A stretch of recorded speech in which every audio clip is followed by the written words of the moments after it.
Hello and welcome to Physical Therapy, a movie podcast inspired by the world of physical media and beyond. My name is Kurt. My name is Sam. And we are damn thrilled once again to be joined by physical media superstar Drew Hanks. Hello, Drew. Welcome back to the show. Drew. I am honored and confused. No, I'm not confused. This makes complete sense that I'm here for this episode, and I'm truly thrilled. It is my therapy, you know. That's why we're here. Yeah, I don't think it's working for me anymore, but here we are. On today's episode, we are going to be talking two Chris Farley classics that have come out on 4K this year, Tommy Boy and Black Sheep. Tommy Boy is just a studio release, and Kino Lorber put out Black Sheep, both on 4K. Before we get to that, Drew, I want to kick this off by telling you, once again, I texted you about this, but I was a little late to the party because I was abroad when it was released, but I finally watched your new episode that you wrote of The Great North. Hell yeah, buddy. Congratulations. It was fucking amazing. Thank you so much, guys. I really appreciate it. Anyone listening, you can stream that on Hulu. What's the name of the episode again? It's a Reservoir Dad adventure. That's right. And it's kind of a 90s action thriller crime vibe that it's like riffing off of. Kind of like Point Break-y, kind of like narc related stories, hence the title. Whether you're a regular viewer of The Great North or not, I think it plays completely entertainingly. It's hilarious. I got to go to the table read last year, and I can't believe it's finally out, Drew. It's so exciting. Oh, thank you so much, Kurt. That means so much. Yeah, it's crazy that's out there. Thank you. Drew, we also texted that you might have a bit of a life update when it comes to your screening process, your home viewing experience. Ooh, yeah, I want to hear about this. Yes, okay. So physical therapy session begins now. Your hour starts now. Well, so we live in like a 2-bedroom apartment, me and my wife, Haley, and our bedroom was in the bigger room of the two, which just makes sense. And then we were always like confused with what to do with this extra space. And the other smaller room was like our kind of screening room, with like a 4K TV, 5.1 surround sound setup. You kept your Blu-rays in there. I know that. Yeah. And not long after a Marty Max screening of Silence of the Lambs, Hell yeah, did we come back and kind of just look at the rooms just a little differently. It wasn't our first Marty Max screening, mind you, but something about this one kind of jogged some things loose. It was the first one where someone got their face eaten off on screen in 4K. That's what it was. And that's what changed everything. Yeah. So, yeah, something about the way Buffalo Bill designed his layout kind of got me thinking. But, so we switched it up, and our bedroom is much more sensically placed in the smaller of the two rooms. We have a screen, like an Elite Screens. It's a 110-inch screen. Oh, shit. In your previous bedroom? Yeah. Oh, shit. Yeah, and so it's like half that, and then the other half is like a bar that got like a furniture piece, bar. With a projector, obviously? Yeah, it's like an LG 4K projector. It's one of their like more portable, but still, on the higher end of things. Sweet. Sure. What's been the most exciting thing you've watched? Honestly, it's one of those things where it really doesn't matter what it is, like just to watch something at home at that scale. Yeah. And I'm not the sort of guy that's like, I gotta sit in the front row. Like I love sitting any place, in a movie theater, depending on the film, of course. It has, here's what's been really fun is reevaluating stuff, like what could be fun to watch. Like it's definitely made me buy a whole lot more shit. Like I got the UK release of The Social Network on 4K. Cool. Oh, nice. Gave that a watch, and that was absolutely magnificent. Just a perfect kind of release. Is that a non-steelbook? It's a steelbook. Oh, okay. Which I don't really care about. Yeah, I hate steelbooks. Yeah, steelbooks. Yeah. I was going to make you trade me. I have a non-steelbook, Sam. Do you really? Yeah. You have the Columbia release? Nice. Oh, because they come in like separate releases like separate cases in those. That's right. With slips, but I'm not trading you. Yeah, I have that SLC Punk one. Something that is really fun to watch that I found is like just trashy streaming shows. Okay. That was a thing I didn't see coming. Because you're like, no one else in the world is doing this. I know. And so we've been Haley and I, my wife and I have been watching this show. It's called We Were Liars on Amazon Prime. And it's just the like straight up everything that you would think these kind of like teen drama shows are. But there's just something about, because it's basically a little micro cinema that we've got going on, because we've got this 4K projector, we've got the 5.1 surround, and obviously there's people who have like much more like higher tech sort of things. But to watch a show like that does have production value and money in the budget, it's kind of it kind of makes me reevaluate some of those types of shows. That's cool. Dude, what's up with Mel Gibson's We Were Soldiers? Why? Because he just said we were liars. Oh. I think that's on 4K, Sam. You should report back. The last time I watched it, it ruled. I haven't watched that in years. I did meet a Vietnam vet once who said the most realistic Vietnam War film he'd ever seen was We Were Soldiers, and the most unrealistic was Apocalypse Now. Wow. Interesting. Yeah, that's one of the best parts about just upgrading a system in general, but especially, getting a screen as big as that. You just get to look at your collection all over again and be like, Absolutely. oh shit, I haven't seen any of these suddenly. Dude, when I first got my 4K TV, Dark Knight Rises was what I put on to just like quality control it. Yeah. The scope and scale of the plane heist in the beginning of Dark Knight Rises on a new 4K TV like literally made my eyeballs hurt. Yeah.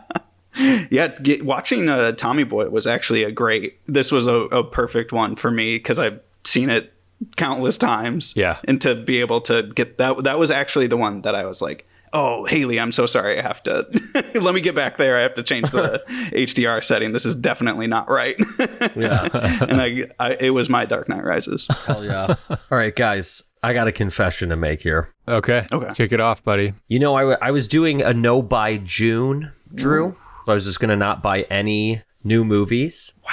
And I completely fucking nosedived off that wagon yesterday in like the most insane way. Oh boy, I think I know where this is headed. I started by making one of the most insane Amazon orders of my life, which was the First Blood 4K, Lock Up, which is like a 1989 Sylvester Stallone movie that I am 99% sure is bad. Is that a Blu-ray? No, it's a 4K. Who put that out? It's just studio release. It's studio release for all three of these. And then the third movie was motherfucking Knowing. Alex Proyas. Starring Nicolas Cage, directed by Alex Proyas, who we just talked about on Dark City. I ordered it this morning, Sam.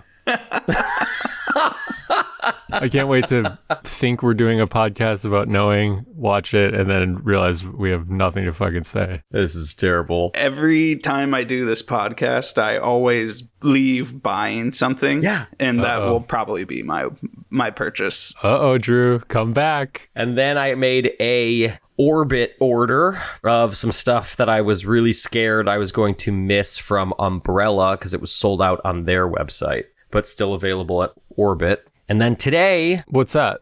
what was in that order? Yeah. The Fall 4K, Wake and Fright 4K. Nice. This movie called Creep, not the Mark Duplass one, but from like 2004. The Salute of the Jugger, and some other movie they put out that I've never seen and was like, I have to own this for whatever godforsaken reason.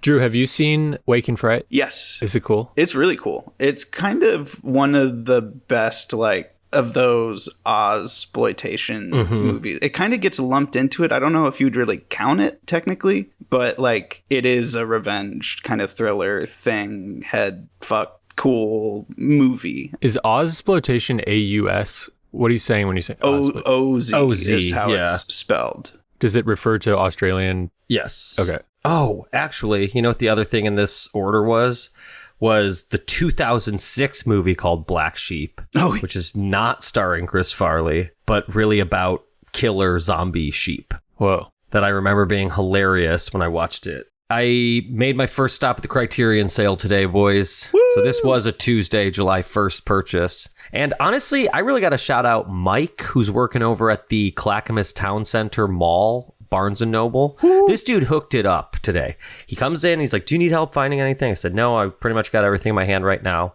And I have Sorcerer. Sorcerer is one of the non-plastic cases. Mm-hmm. And Barnes & Noble puts these spider security devices that will ruin the cardboard cases. It won't really affect the plastic cases, but it will ruin the cardboard cases.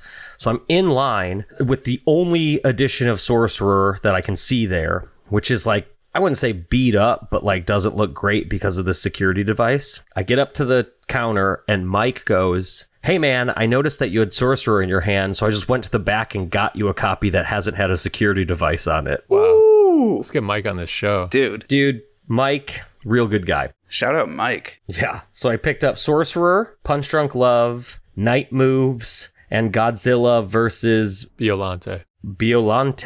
Yeah, baby. I was there for that one. Yep. So I got all those on 4K, and they still had a copy of Uncle Buck with a slip sleeve from Kino Lorber. So I finally upgraded that. Hot damn, Sam. It's been one day and you're really making up for lost time. Yeah. You've got a little library there. God. Throw me off a bridge, gang.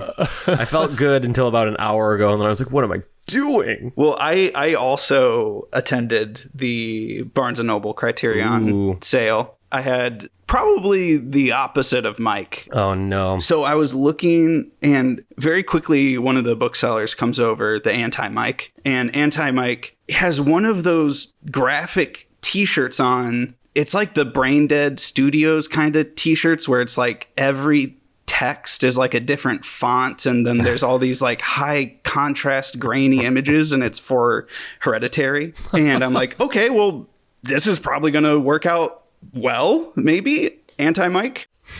And I'm like, oh, hey, After Hours, do you have that on 4K? And he's like, let me go in the back and check. And I was like, whoa, are you going to have to go back and check for every single title that I ask you about? And he's like, yeah. And then like quickly ran away. And I was like, oh shit, this is going to be a while. So I end up like devising this method of like, okay, I got my stack of if they have it on 4K, and then just the only have been released on Blu-rays. Mike comes back. Meanwhile, my doppelganger is still right next to me. Or sorry, Anti-Mike comes back. And he says, sorry, so I looked up in the system and After Hours hasn't been released on 4K and it doesn't exist on Blu-ray. And me and my doppelganger like look at each other, and he was like, my doppelganger said, I was looking for it on 4K as well. And he's like, yeah, sorry. And quickly left. Me and my doppelganger looked at each other and we're like, it definitely exists on 4K. What is going on here?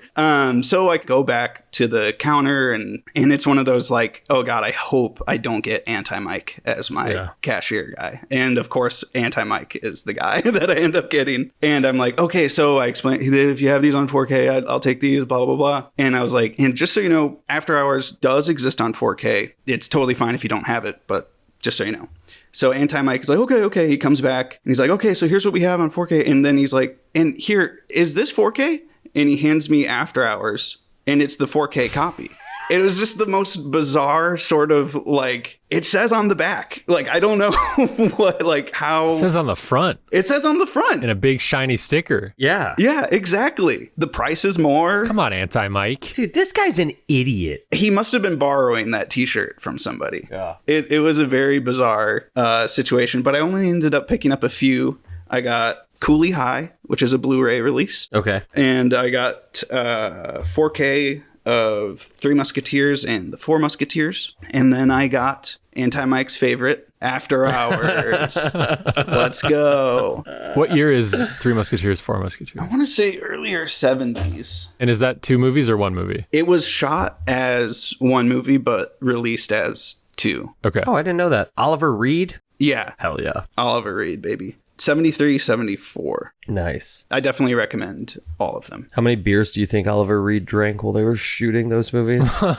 Did he have a drinking problem? Oh my God, dude. Yeah, notoriously. This guy used to drink like 100 beers a night. He's like the monster actor. Yeah. Oh, wow. That couldn't exist now. God, how good is he in Oliver, though? Dude, you guys got to see this movie called Burnt Offerings. Kino put it out. I have seen Burn Offerings. Oh, it rules. He's great in it. I caught it at the Bev pretty recently. Oh, that's fun, dude. Such a great fucking movie. It's great. What does he say in Gladiator? He's like, You win the crowd. Yeah. What's his next line? You You in the crowd, you in their hearts. Forget it. You win the crowd. Forget it. Cut this out. God damn it. What did Anti-Drew buy? I didn't see. Dude, Drew, did you guys happen to touch each other like in Time Cop and explode? Yeah, I left that part out of the story. I'm sorry. Wait, Drew, was he moving backwards? Now that you mention it, Drew, have you gone through any turnstiles lately? Fantastic haul, Drew. That's very exciting. Drew, you and I were texting about this movie not too long ago. I was really excited to pick up Eastern Condors today. And every copy that they had there, the cover was like pulled too far up. yeah. And damaged. And totally damaged. Let me tell you a little story. Last time Criterion.com had a sale, they had a half off sale sometime in the beginning of the year, January or something. I bought that movie and it showed up like that, all fucked up. And their customer service was super cool. I hit them up and they were like, we don't have any that aren't like that right now, but when we do, we'll get back to you. And like 3 months later, they mailed me a Criterion case with the artwork and nothing in it. Cool. Wow. Yeah. That's awesome. Dude, so it just sounds like that movie wasn't manufactured correctly. Yeah. Which goes to your point, Kurt, that if a company is putting out a title that Criterion has also released, you go with the other companies. I sort of do that, Drew. I'm like, I'd rather buy the Studio Canal version or whatever than Criterion these days. Yeah. I do find that there's some quality issues. I'm even noticing it on my Punch Drunk Love release right now. The hell is going on? Somebody's got to check the end line on the rotary girder. So if anybody from Criterion is listening and they want to hire They're not. the PT movie boys to do quality control, reach out. Get in touch with Kim somehow. Yeah, call Kim. Yeah. I went round one, Drew, and got Umbrellas of Cherbourg, Nice. Sorcerer, and Honora. Okay. And I think round two, I'm going to get the Big Heat, and You Can Count on Me. How long does the sale? It goes through maybe the 27th of July. Yeah, it's like for like a month. Gotcha. The nice thing is both of those come out within the window, and if they come out within the window, you can pre-order them on their site On for Barnes? half off right now. Yeah. I think I'll definitely go back one more time before the sale's up. Yeah, I kept it really small just because I had gotten so much shit with the upgrade of the screening room. I'd just gone loco. Disc loco, I believe is the term. But yeah, I'm circling Honora and Blue Velvet are kind of the two nice. to get the 4K. And Sorcerer, I haven't pulled the trigger on that yet. Shall we move into Yeah, let's do it. the greatest movies of all time? Yes. Gentlemen, start your engines for two movies that certainly meant a lot to me as a kid. Drew, did you grow up with Tommy Boy? Let's start with Tommy Boy. I grew up with both, but I really, really grew up with Tommy Boy big time. We had it on VHS. Well, like an actually purchased one, not just recorded to tape. I can see the case clear as day right now. Probably wrote it till the wheels ran off, Yeah, just always one of those special movies. It has a special nostalgic place in my heart. And luckily, the movie itself has withstood the test of time, and it grants a lot of very easy rewatches, and it always delivers. It's never let me down. How about you, Sam? Well, I would say that I have seen both of them. I've seen Tommy Boy more often than I've seen Black Sheep, but we didn't own either of these. So it was like I would watch it at a friend's house or our cousin's house. One of those movies that I had a relationship with, but I wouldn't say it was super close. I knew Chris Farley more so from the Saturday Night Live sketches and his run on that. Yeah. Marty, I knew you had a big relationship to these as a kid. One of the last times that I saw Tommy Boy was actually with you at Corinth when we were both living there. Okay. Tommy Boy, it was maybe second only to Happy Gilmore. Like in terms of, I've probably seen Tommy Boy 1,000 times. Yeah. We would go up to a little lake house. I'd bring friends sometimes and we would just like watch this shit over and over. Did your parents like these? My parents liked this one fine, I think. Not Black Sheep. Mine were the same. This one is much more, it's much sweeter. Yeah. Black Sheep has plenty of sweetness, but I feel like this is much more accessible. Not the way this does. This is like a legit 90s comedic drama. There's very comedic elements of it, but it's at the heart of it, there's a love story and, people trying to do the right thing and do all this stuff. Black Sheep is kind of like a trillion sketches all mashed into a movie, but yeah, it's one of the most formative straight up comedies for me. So Tommy Boy is from 1995. It stars Chris Farley and David Spade. These films both star the two of them. You know, SNL stars at the time. These are both produced by Lorne Michaels. This movie is directed by Peter Segal. What else has Peter Segal done? He did Anger Management, right? Yeah, his first biggest feature was the third Naked Gun film. Yeah. Naked Gun 33 and a Third. The Final Insult, I believe, is the full title. Incredible. Which is the year before Tommy Boy. That's 94, yeah. There's actually a clip of it in Tommy Boy when they're in one of the hotel bedrooms. Oh, really? It's like when he's like, geez, I wonder if she dates one of the Yankees. It's playing on the TV. He also directed, Kurt, one of your favorite movies, The Nutty Professor 2, The Clumps. Shout out. Chris Farley plays Tommy Callahan in this film. He's a recent graduate of Marquette University. He barely gets out, but he passes his final exam with a D+ and returns home to Sandusky, Ohio, where his father runs a local auto parts factory. And he's invested a bunch of money into this new line of brake pads, which is going to like propel the company into the future and keep everybody who works at the factory in the town employed. But like right when Tommy gets home, he's at a point where his father is needing kind of new investment from the bank because a lot of their capital has gone into this brake pad investment. Tommy has received a white collar job at the auto plant and also comes home to discover that his father is recently engaged to an absolute smoke show. A 10, some might say. Played by Bo Derek. When Chris Farley goes, whoa, is that for me? No, son, that's for me. And right when he gets home, they're like a day away from the wedding, basically. Yes. And, you know, his dad lives in like a mansion. Like they're like a huge staple of this community. Everybody loves Tommy. Everybody loves his dad. Who's played by Brian Dennehy. Yep. Who rules. Absolutely.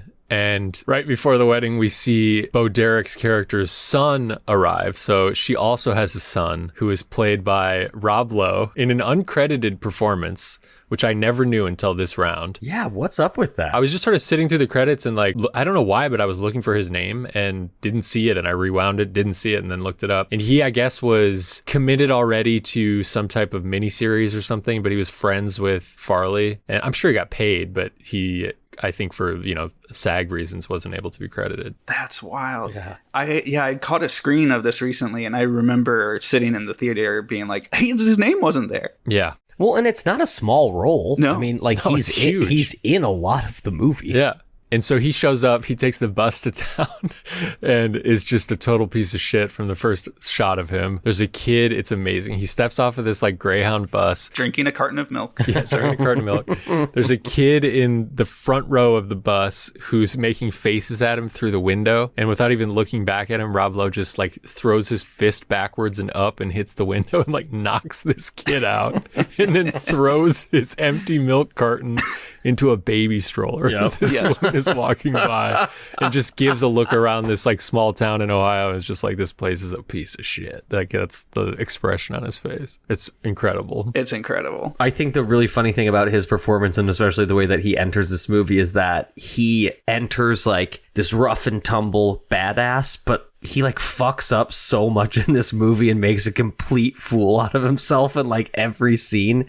It's such a great juxtaposition to Tommy, who is kind of looks like a dum-dum and acts like a dum-dum throughout the whole thing and is a constant fuck up. But then you have Rob Lowe, who looks as cool as hell and, you know, basically gets the girl, but is a total fucking moron. So at the wedding, everyone is celebrating, having a great time. Tommy's super supportive of his dad being happy. He's super excited to have a brother. When Rob Lowe shows up at the house, Tommy like sprints to the front door, opens the door. What does he say, Drew? Brothers don't shake hands.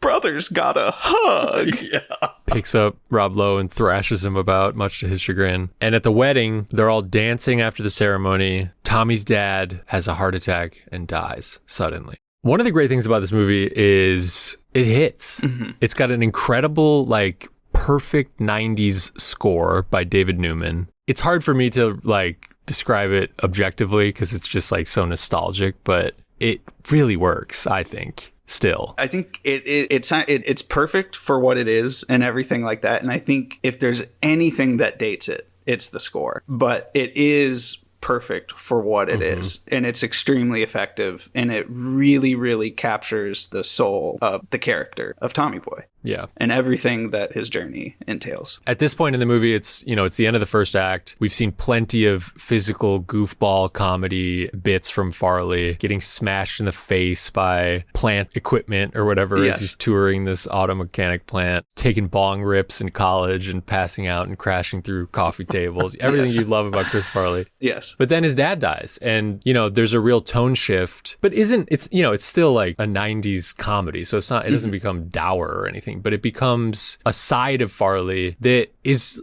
not something you ever got to see on SNL. Right. And is emotional. And you see him sort of wandering around the empty plant, wondering what to do with his life and like how to, potentially fill his father's footsteps, which is eventually what this movie is about. But he delivers in those scenes as much as he does in the comedy. And this movie makes me cry every time I watch it. Yeah. I find his performance...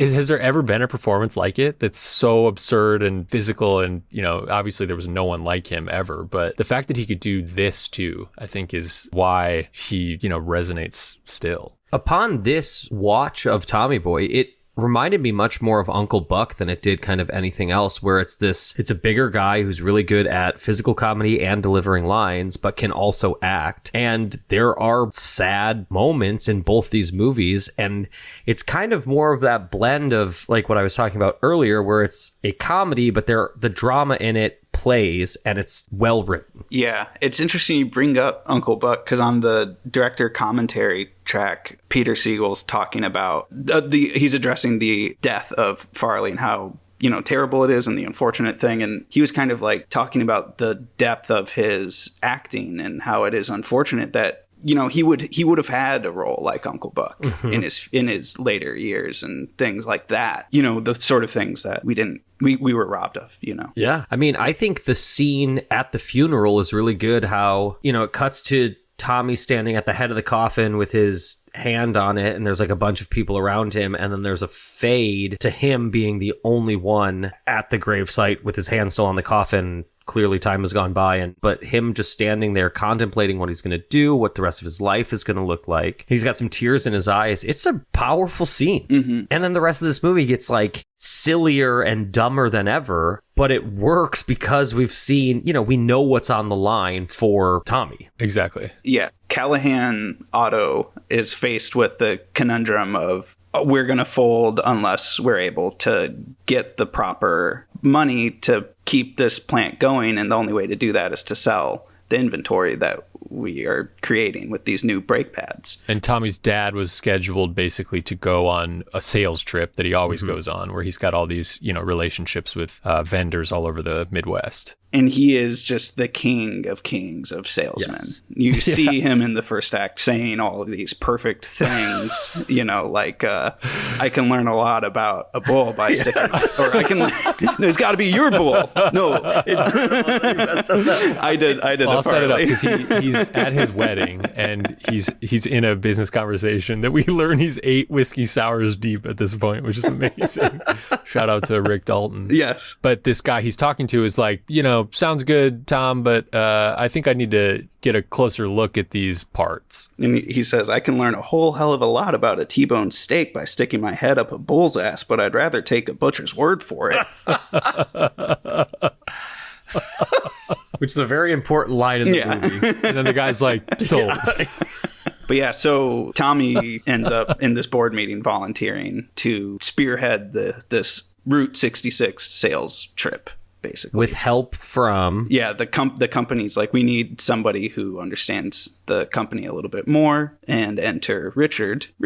Who's an accountant? Yeah, I believe so. Yeah. And he's known Tommy since childhood. So they went to like grade school and stuff together? That's the idea, right? Yeah, okay. And high school. Okay, that's right. And he's like riding the bike next to young Tommy, who's chasing the bus in the cold open. And they are like oil and water. Yeah. David Spade, just thinks Tommy's an idiot and thinks that he's a Nepo baby and doesn't deserve any of this. And one of the things that makes this dynamic work so well is the development, like the depth of the Richard character, and like the moments of Richard seeking, Big Tom Callahan's approval, like those are like that sort of thing. Not to start talking about Black Sheep, but that's kind of the thing that's missing from the dynamic of Black Sheep. But what is also really fun about Black Sheep is that you just get into the antics. Yeah. Tommy Boy really, really takes its time to get all of this legwork in to make this road trip work. And it's established pretty much right away when Tommy gets into town. Richard picks him up from the airport, and there's a line in there where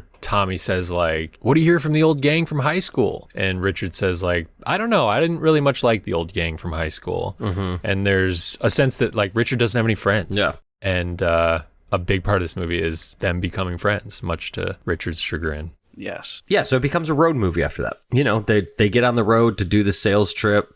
They're constantly, you know, the door slammed in their face. No, no, no. And then, and arguably the most well-known part of the movie, maybe not, but my favorite part of the movie is they get, so it's like a montage of people saying no to them and them leaving. Right before which Richard goes, all right, the name of the game here is don't take no. And Tommy goes, shit for me. Yeah. No prisoners. Don't take no prisoner.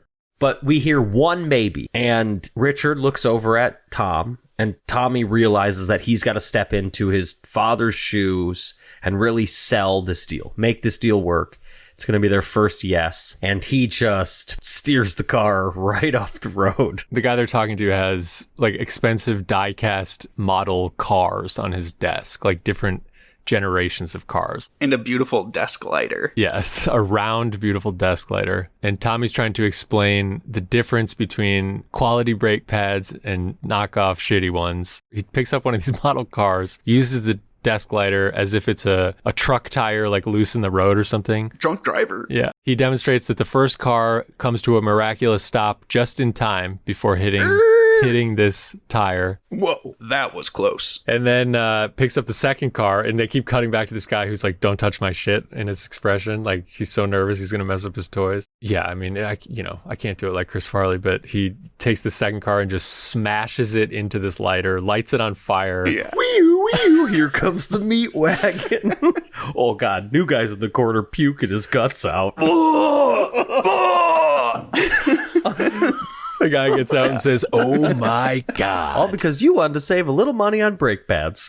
We find out that Rob Lowe and Bo Derek are not mother-son. They are, in fact, lovers who were planning to basically take Big Tom Callahan's money through a divorce settlement soon down the line, and then got lucky when he dropped dead. Tommy is crushing on a woman who works at the plant named Michelle, who's a classmate of his from high school. And she's kind of still back in Sandusky when they're on the road, and discovers this illicit relationship going on. So that's sort of like a B plot that's happening. Tommy is doing all of this work to not only save his dad's name and his legacy, but to protect everybody who lives in this town and works at this plant. Like, it's a very heartfelt, kind of safe message at the end of the day. Yeah, it's like the plant is the beating heart of this town, and if it goes under, everyone... The town goes under. It's a very Frank Capra sort of narrative. Yes. And if we can start to transition or whatever, but that is another thing that is missing from Black Sheep. The rest of the movie is them basically trying to prevent a character played by Dan Aykroyd, who plays a kind of big shot Chicago-based owner of auto parts stores, from trying to acquire the Callahan auto parts business. And it ends in a very funny kind of showdown at his office. We don't have to spoil the ending of this one, but it's just emotionally, it hits, Yeah. It left me feeling so happy. Let's talk a little bit about this disc. Sure. Let's do it. Did you guys, obviously we talked a little bit about who had it on VHS, who didn't. Did you guys have this since then? Did you own this on any other formats? No, I'd only ever had it on VHS, and then would always either, download it or stream it and then catch it at screenings whenever it would play. Yeah, this is the first time I've officially owned this movie. Welcome to the party, Sam. Yeah, hell yeah. I had it on Blu-ray. I probably only watched it once. I didn't get it that long ago, to be honest, on Blu-ray. Definitely watched it once and enjoyed it. And this time with the 4K, I put it on, and just to clarify, we all watched the 4K, right? Yes. Yeah. This is a Paramount release. We mentioned that, just a studio release. I put it on, and the first 20 minutes or so, I was like, all right, this really does not look very good. I can tell that the colors are popping a little bit better. It is not sharp. the grain is not there. Oh well, you know? Yeah. It's still Tommy Boy. It doesn't really matter. Yeah. And then, in a way that I don't know I could point to another disc doing, like 20 minutes into this movie, suddenly it's like someone put my glasses on me. I was like, wait, Yeah. it's 4K. Now it's like, now they're using the camera negative or something. Like it's sharp, it's grainy. And then it stays that way for the most part. I would say it fluctuates a little bit, kind of shot by shot throughout the rest of the movie. Yes. So it's like, I would say 80% of this movie looks really great. 20% not so much. I did not A/B the beginning to the Blu-ray that comes with it. I imagine that the colors, like I said, are better, but Yeah. Did you guys notice that? I was literally going to say the same kind of like, I'd have to give it like a 7 out of 10 Yeah. or something. You know what I mean? As far as just visual quality. I did watch the Blu-ray just to listen to the commentary. Okay. It seemed like even the Blu-ray is probably the Blu-ray that you owned previously. Yeah. I did the same thing with Black Sheep. Black Sheep was clearly the same restoration on each disc. But yeah, I think that Tommy Boy was an older restoration on the Blu-ray. That makes sense. Looked like a DVD, like they did the master for the DVD and Sure. they just used that for the Blu-ray. I even Googled it to see if like something might be wrong with mine, Uh-huh. if there was some sort of defect, but there were enough people out there in the Reddit space or whatever to confirm that this sounds like it's just the disc. When I was watching it last night, about 25 minutes in, there's a medium shot of Tommy talking to a group of people. And that's when it really kind of clicked for me, because I all of a sudden was like, wow, this looks so much better than the first 25 minutes of this movie have looked. So I skipped back 2 scenes just to make sure that I wasn't like totally out of my mind. And it's definitely very inconsistent, which is a bummer. Again, Yeah. you know, highlighting something on 4K, Tommy Boy was never going to be the one where I'm like, come on over, guys, check this out. Yeah. But it's, you know, a consistent disc is better than an inconsistent one. Yes. It was still good enough that it felt like I was seeing the movie in a whole new way, which especially when you have a relationship as long as a lot of people have with Tommy Boy, it's very cool to rediscover it like that. I had recently caught a screening of it on 35, and so I was a little like, you know, I knew the colors extremely well, basically. Okay. And Yeah, it was one of those things of like, I did just see it pretty perfectly, and now I'm seeing this rendition of it. So I definitely was a little miffed, but like you said, Sam, it's Tommy Boy. Yeah. I wonder what the 35 experience is like for that first 20 minutes. If it's Yeah, the shooting, it does seem varied. You know what I mean? Like it's lower budget, and then there's a lot of location work. but it almost seemed to me like there was like a damaged reel or something, or they didn't have For like sure. access to Oh, you think so? that reel. I would agree. There was a part where on the commentary he's talking about how like they lost the sailing scene when they're on the little sailboat. Him and Michelle. The lab just destroyed it accidentally, and they had to reshoot it completely. Oh, wow. So you know it could have been damaged source materials too that is leading to this viewing experience. Yeah, like I was assuming they had access to like a dupe, you know, for the first Right. reel and not the negative. But anything else from the special features? So I watched one of the. I didn't watch all of them, but one of the. Well, okay, I'll say this real quick. There's a gag reel, and it's a really great I gotta gag watch reel, that. and it's so great that I was just like, why wasn't this included in the end credits? Yeah, You yeah, know? yeah, totally. But just one of those gag reels where like you feel like you were there when they were making it. If you're watching a comedy and there's not a gag reel Yeah, during the credits, are you slightly mad? a little. Yeah. Yeah. Come on. Yeah. We know there's good stuff that's been cut. I know. So, and to know that there was one and it just wasn't there was a little disappointing. The other thing, I watched there's like storyboard comparisons, and I watched one for like the cold open, and it's got like, you know, the character names like written, you know, like it would say Tommy runs from wherever to wherever, but it says Billy runs from wherever to wherever. I was like, whoa. Billy, what the fuck? Billy Boy. Whoa. And I hadn't read anything about that, thought like it was a different name. But then when I listened to the director's commentary, the first thing that he says is that the original title was Billy the Third, a Midwesterner. But they changed the name of the character because of Billy Madison. Oh, wow. Which was getting released like the same year, Wow. if not like right before it. And it was Lorne Michaels who suggested Tommy Boy. Amazing. I mean, it is so funny how Midwestern this movie is. Yeah, and it's shot in Toronto. Is it really? Yeah. The whole thing? Pretty much. There were certain shots that I think they got like from LA or like outside of LA. Wow. But the majority of it was Toronto. That's amazing. Another thing that I thought was great from the commentary, if you're into this stuff, he was like talking about how they looked at like hundreds of graveyards for that graveyard scene that we were talking about. Mm-hmm. Wow. And it wasn't until like they were so close to the shooting that scene that they actually found the right one. And I think it's a testament to like just how effortless the location scouting of this movie like adds to the actual depth of the story. The plant is amazing. The exteriors. Yeah. That's in Toronto. Yeah. Wow. I think it was like a whiskey bottling factory or something like that. That's the one thing that doesn't inherently look like the Midwest to me. Totally.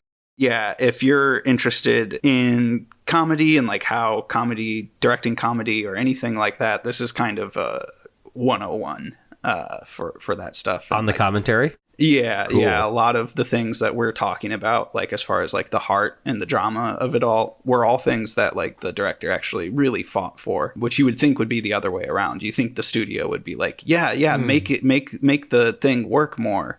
But they were apparently trying to cut, they didn't want to do the cold open at all. And the director was like fighting for that till the very end, to shoot it and to use it. And if you think about Tommy Boy without the cold open, you lose that like inner child that he is. Yeah. It tees up everything. Mm-hmm. And to think of the movie without that is kind of it's kind of sad. But yeah, there's a lot of directing comedy lessons within that commentary track.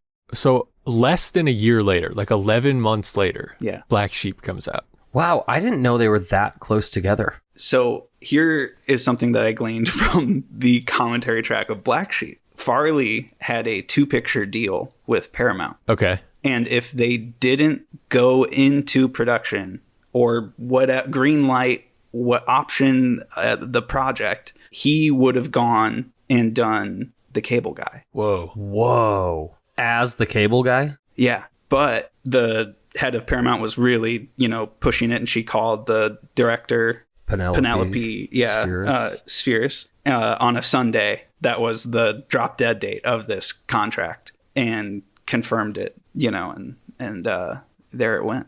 There's Black Sheep. Dang. That's fascinating. Yeah. The Farley version of Cable Guy is fascinating to think about. Right? But it also, kind of goes to our point about this being just kind of some sketches and maybe not as heartfelt as the other one. I'm sure the script wasn't fully there. No. And it sounded like they were constantly working on Tommy Boy as well. Just to be fair. Wow. Yeah, that is definitely the case, Sam. It is kind of a B-side. It just feels that way. It's a B-side. Dude, here's the thing. I like this one more. Here's my hot take is this movie is funnier. Without a doubt. This movie is 100% funnier. This movie is more of a comedy. Yes. I would say. Yeah, for sure. Without a doubt. How I would draw that comparison is look at how long it takes to get to the road trip in Tommy Boy and how fast you get to the cabin in Black Sheep. Mm-hmm. Well, Marty and I talked on the phone for a hot second last night, and I said that to him. I was like, oh, wow, there's actually much more time spent in Tommy Boy before they're in the car on the road trip than I remembered there being. Yeah. And Black Sheep is kind of like, it's off to the races immediately. Like the second that Tim Matheson is informed that like he needs to have a keeper for his brother, David Spade just kind of peeks his head in and is like, I'll do it. But even the cold open of him driving his RV around and being like, vote for Al Donnelly, and like dogs are chasing his van. He goes, what are these, dogs in heat or something? So Chris Farley plays a guy named Mike Donnelly in this movie, who's Chris Farley, and his brother Al Donnelly, played by Tim Matheson, is running for governor of Washington. So they're like polar opposites. Farley is the Black Sheep. Yeah, like the Roger Clinton or the Billy Carter. There were these like political Black Sheep, the kind of like, oh, don't get another story about them in the paper sort of thing. So they're drawing a little bit from that. Farley is helping campaign for his brother. One of the great things about this movie is even though Farley is constantly doing shit that is causing hiccups and headaches for his brother Al's campaign, they have a great relationship, and Al loves his brother Mike. And he's trying his best to keep him involved, but, you know, at enough of a distance where it's not going to be in the way. So yes, they bring in a keeper of sorts who is like a bottom of the totem pole member of his campaign, played by David Spade. And if David Spade's character successfully protects the campaign against Chris Farley, he will have a spot in his cabinet. Yeah, if he's elected. Which is why he takes the job. Yeah. I want to shout out my homie Gage, who hangs out at the bar I work at. He grew up in Washington, with Wenatchee Forest being the closest forest to where he grew up. Shout out to my wife, who had a very similar upbringing. Oh, that's right. And it's funny, this was LA for Washington. Sure. Oh, 100%. It doesn't look like the Pacific Northwest at all. And yeah, you know, they go to a cabin in the woods and hijinks ensue. You know, the technical prowess of Black Sheep is kind of a little bit more impressive than that of Tommy Boy. Like some of the use of like miniatures and like sets and just the physical gags are pretty impressive and really well done. Penelope Spheris she was a little bit more of a pro by the time she's directing this movie. You think so, though? I do. I mean, she comes up in that, like, you know, punk rock, indie. She wasn't necessarily making grindhouse movies, but she was making, like, exploitative, really cool movies. Don't you think Wayne's World is more on the pulse of this than Naked Gun 33 1/3? Sure. That's what I mean. And she had even directed, I think The Little Rascals had been shot before this, but it came out after. I thought it was Wayne's World, a couple music videos, the Beverly Hillbillies, Little Rascals, then this. Yeah. That's what I'm saying. Like, either way, she had shot the Little Rascals before this. I mean, like, she's working with Spielberg. You know what I mean? She's working with Steven Spielberg before doing this. Spielberg's a producer on Little Rascals? Yeah. Okay. Well, then, yeah, sure. Damn, what's up with the Little Rascals? I haven't seen that since I was a little rascal myself. Come on, Kino. Dude, you know what I often think of is Christopher Lloyd eating beans out of that can at the end of Dennis the Menace. Wow. It's been so long since I've seen that Same. I had no idea that was Christopher Lloyd. Yeah. But I remember That's amazing. Same. I think about it every night before I fall asleep. Kino has been killing it as far as these B-side comedies, such as Black Sheep. Yeah. This was kind of the first one that I picked up, but believe me, I will be buying Kingpin. I will be buying Mouse Hunt. You know, I will be buying Billy Madison. Get that slip sleeve while you can on Mouse Hunt. Oh, shit! Dude, you might have a hard time finding Uncle Buck. That's all I gotta say. I mean, we should probably do a sequel to this episode that's Billy Madison and Happy Gilmore. Ooh, that's a good call. Yeah. Also, Wayne's World 2 was put out recently. Wayne's World 2 Kino. Sucks. I love Wayne's World 2. Get the fuck out of here. Wayne's World 2 is actively bad. You've got the Jim Morrison visiting him in the dreams and the Ozzy's manager. And I just think it's fun. I haven't revisited it in years, but that was similar to like these kind of movies. I would watch them a lot. Did Penelope direct that as well? I don't think so. Okay. Did y'all ever see the Decline of the Western Civilization movies the documentaries that she's made? Absolutely. Part 2 is about like 80s hair metal in LA. And there is a scene in which Ozzy Osbourne is pouring himself a glass of orange juice, and he's not using like drugs or alcohol at this point in his life, but he's so fucked up from using drugs and alcohol that he's pouring this glass of orange juice and it just keeps spilling fucking everywhere all over the counter. And he's like, I'm healthier than I ever have been. And he like cannot pour. It's wild, dude. It's truly wild. That's amazing. Wait, I want to ask a general question about this movie. Did you guys both have this growing up as well? Like, was it like the B-side to Tommy Boy? Y'all both owned this one? I didn't own Black Sheep, but for whatever reason, it had some sort of like more adult like perception to it, whereas like my family like my parents loved Tommy Boy, but we would watch it on TV and I know we had it recorded like on a tape that we would re-record movies over, and it would say like Mighty Ducks 2 on it, but Black Sheep was on it. Sure. How I would put it is like you're probably only watching Black Sheep if you just watch Tommy Boy, whereas if you're looking for a comedy, you might watch Tommy Boy.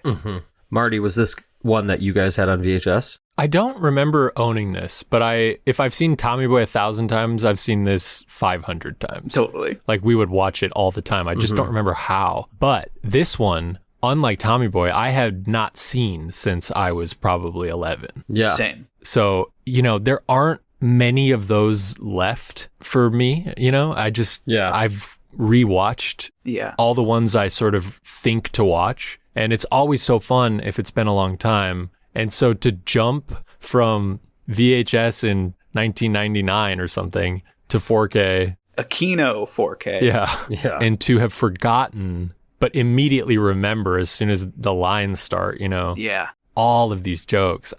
This movie, this screening, honestly, like, it brought me more joy, I feel like, than any Blu-ray I could remember. Yeah. I just was in stitches watching this. I smiled the whole time. Yeah, I think I'd only ever seen this once before, and I was probably between 9 and 11, right? And you're right, Kurt. I was loving every moment of this movie. The shot of his picture in that newspaper, which is him holding an unlit joint in one hand and dumping a bottle of beer on his face with the other. Yes. I laughed every single time that image came onto the screen. It's so good. He's waiting outside of a convenience store while David Spade is inside, Farley, and he sees a group of teenagers underage drinking. And he he runs a rec center in this movie. So he's very sweet with the kids. Again, I know. This is a heartfelt part of this movie. He's really good with those kids in a way where you just go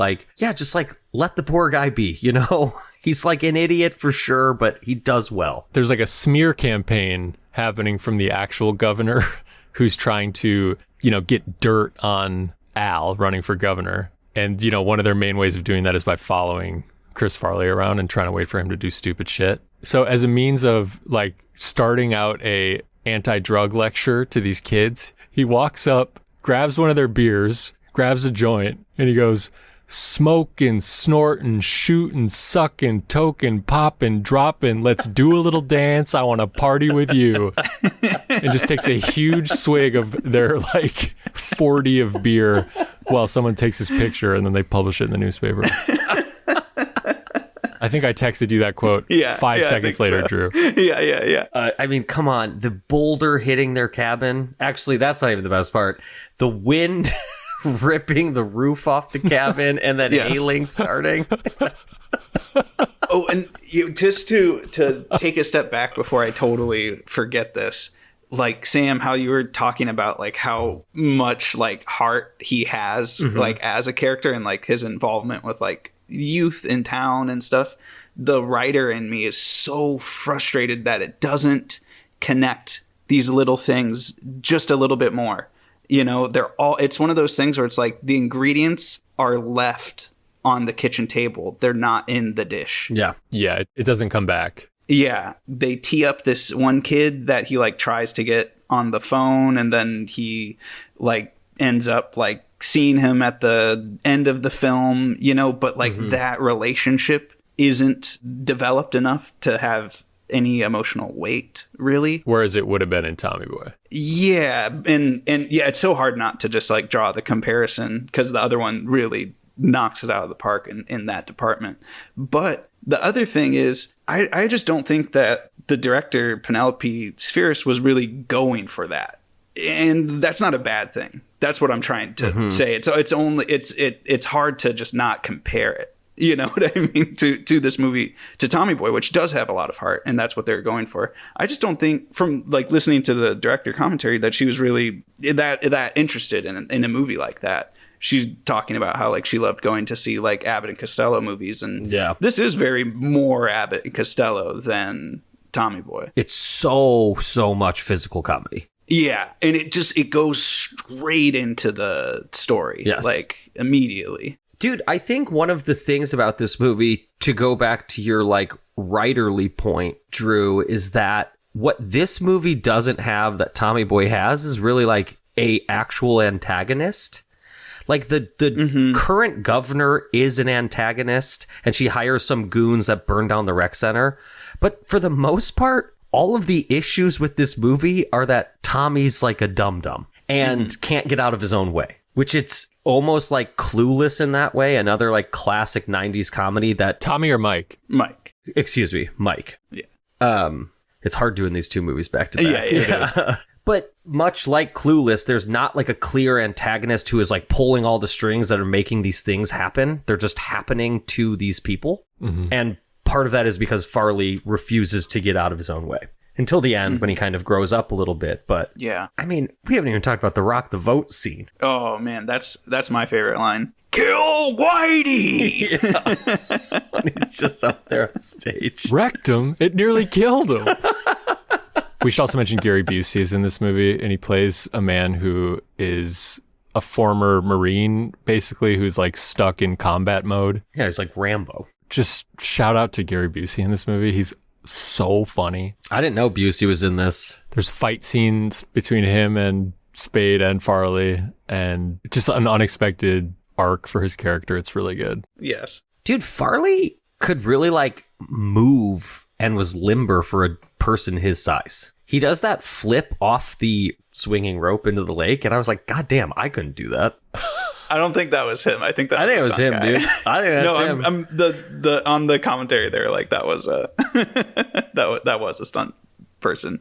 The physicality of Chris Farley is one of his secret weapons. That is like what makes him a comedic genius. One of a kind. One of a kind. I was going through old SNL skits, and of course I had to rewatch the Chippendales sketch. Oh, it's so good. Yeah. His dancing is just, it's like half of what makes that sketch work. Yeah. You know what I mean? And also crossover with Roadhouse there. Love You him. got Patrick Love him. Swayze. Dalton is the other Chippendale. I mean, the other kind of one of the most absolutely important physical media relics of my life was the Best of Farley VHS. Yeah. Mm-hmm. Like 100%. that you mentioned, the Chippendales one is on. Just burning through that as a kid. Like he just was the best, man. We had the Mike Myers one, and we just like front to back all the time. Amazing. I had Farley and the Bad Boys of Saturday Night Live, which I think kind of plucked from like Spade and Oh, sure. Sandler and Schneider. We had a best of Mr. Bill and a best of Mike Myers. amazing. Nice. Anything else on Black Sheep? Yeah, we highlighted it for a second. This is a disc. This is a 4K disc from Kino. Comes with that and a Blu-ray. Looks fantastic. Fantastic.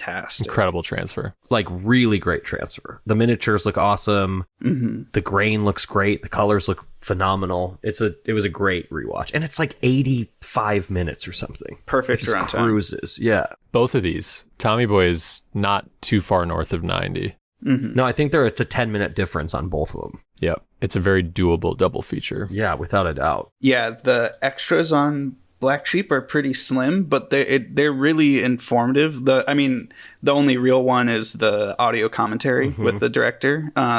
It doesn't list this, but there are theatrical trailers for a bunch of other comedies that were from a similar time, like the Tommy Boy trailers on the Black cool. Sheep disc. There's like CB4, the Chris Rock movie.